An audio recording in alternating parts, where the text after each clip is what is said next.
Welcome everyone to this edition of In Conversation With. My name is Patrick Murphy and I'm an RE advisor within the Diocese of Westminster's Education Service. I'm pleased to welcome Greg Brister from the Catholic Children's Society, who's here today to talk about the organisation's work in supporting schools in the area of mental health and wellbeing. Thanks, Patrick. Thanks for having me. So Greg, can you tell me a little bit about your organisation and what its key aims and objectives are? So we were founded in 1859, so we've been around quite some time. Obviously our work has changed over that period, but I think one of the things that's always sort of our overarching aim has always been is to provide support and hope for vulnerable children and families. And of course, what underpins all that work is our Catholic ethos and values. And I think one thing that we share with Catholic schools is that desire to support the whole child so that they can thrive in all spheres of their life.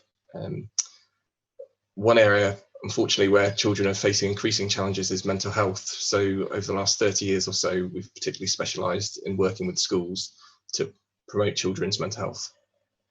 So how do you help to support schools with the issues of mental health and wellbeing? How do you help the sort of children and young people? Yeah. And so we've got counsellors and therapists that are currently based on site in over 80 schools all across London.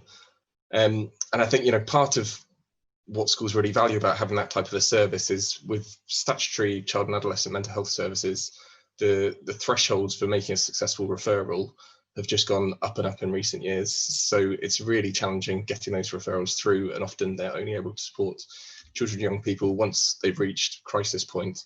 And really the whole focus of our work is about getting supported at an early stage. And there's huge amounts of research that shows that by supporting young people early, you can have a much bigger impact in the longer term. You can help them before their difficulties become entrenched and much harder to deal with.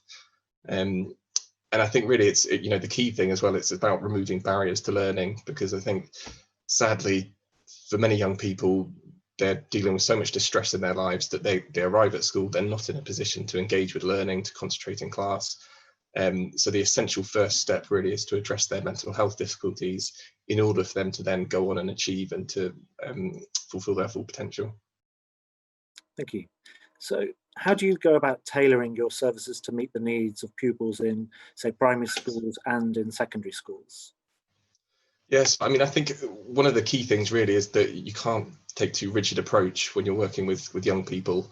And obviously the service looks very different if you're working with a child in reception compared to if you're working with a child in sixth form. So we tend to find with younger children, creative arts therapies are particularly effective. Often they're trying to process and deal with some very difficult emotions which they may have never expressed or thought about or been able to talk to someone about. So often what we find is that using creative art therapies like play, art, drama, music, it's a really effective way of helping them process some of this stuff, but from a distant bit of a distance, so that there's a safety there. So for example, using metaphor or role play to start playing out some of the things that are going on for them. So we do adapt it as depending on the age of the child and particularly their developmental age. So often we might find that with older children you do more traditional talking therapies, or it could be a mixture of the two. It may be that you start off in a session and the child just wants to engage in play therapy, but gradually as that trusting relationship develops with the therapists, they then feel more confident about talking about some of the things that are going on for them. So our school staff are an incredibly important part of our school communities, and the work that they do is essential for us to be able to do what we do for our children. So in what ways can you support the mental health and well-being of our school staff as well? Well, I think there's two things there really. So I think the first is that one thing that we're really conscious of is that increasingly school staff are being are working with young people with very complex mental health difficulties on a day-to-day basis, but often they've not had any formal training in mental health or what support can be effective. So I think that does put a huge amount of pressure on them. And so one of the things that we've developed in recent years is going into schools to provide some specialist mental health training for school staff. And really the idea behind that is to give them a better understanding of mental health issues with children, and really giving them some sort of new skills and practical strategies that they can use. So one good example of that is one particularly popular course that we do is an introduction to attachment theory, which is all about getting an understanding of how a child's early relationships can then impact on how they develop relationships in later life. And I mean, sadly, there's no magic wand, but I think by providing that kind of training, how it can help is suddenly the member of school staff is able to kind of take a step back from the situation and have a better understanding of what's driving some of the challenging behaviour they might see in the classroom.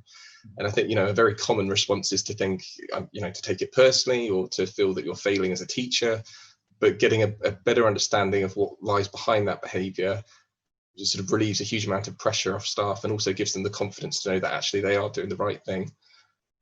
So I think that's one really important area. The other thing that we've launched in the last couple of years is we're now providing mental health first aid training for school staff. So a designated member of staff within the school would attend that training. They then become a certified mental health first aider. And they're then in a position to identify and support and signpost any colleagues who may be struggling with their mental health and make sure that they get the support they need. And I think that's really important because obviously, to be an emotionally healthy school, that really starts with the adults in the school. And often they're not going to be in a position to provide the support that the children need if their own mental health is being quite challenging at that time. So it's absolutely crucial, I think, to support staff as well. Thank you. And finally, the COVID-19 pandemic has posed many challenges for families, for children, for school communities. What do you think are the major issues that they face in the coming weeks and months? I think if there's one thing that the pandemic has shown us, it's just how incredibly important schools are for supporting children and young people's mental health and emotional well-being. I think what we've seen with lockdown is that children not having that structure and that safety that schools provide, not being able to see their friends, has been really hard on many of them, and particularly those children who have not great levels of resilience anyway, or who have previous experiences of loss or struggle with anxiety. So this situation has really compounded that. So I think, many schools are only too aware that the key focus over the months ahead really is going to be supporting children's emotional well-being. And we're trying to support them with that. So a couple of things we're doing, we've developed a training course for staff called Adjusting to Loss and Transitioning Out of Lockdown. And that's really looking at some of the key issues children are going to be facing and what support strategies might be effective to support them as schools begin the phased reopening. We're also providing training for key school staff in something called the Rainbows Bereavement Support Programme, where we basically train school staff so that they're then able to facilitate peer support groups for children who've experienced a significant loss in their lives. So I think that's, as we all know, children have experienced a whole range of different losses as a result of the lockdown. So I think giving them the opportunity to process some of that, it's very much about that early intervention focus and equipping schools with the tools that they need to be able to do that to prevent problems becoming more serious further on down the line. And finally, I think we're still yet to see the full economic fallout from the pandemic, but certainly we've seen many families who are really struggling financially. So we have our crisis fund, which we've been using to provide immediate support to some of those families who are having a really tough time, and that's something that we'll be continuing to offer out to schools so that we're not just tackling sort of mental health issues, but also some of those really practical needs that families have. But I should say, one of the things, having worked very closely with lots of schools during this period, we've been absolutely amazed at the support they have been putting in place for families. I think schools across the diocese in so many different ways have been providing, they've just gone absolutely above and beyond to make sure that the needs of their most vulnerable families have been met. And it's been really inspiring to see. Well, thank you very much, Greg, for joining us today in this edition of In Conversation With. If you would like further information or access to support from the Catholic Children's Society, please follow the links at the end of this presentation. And thanks once again, Greg. Thank you.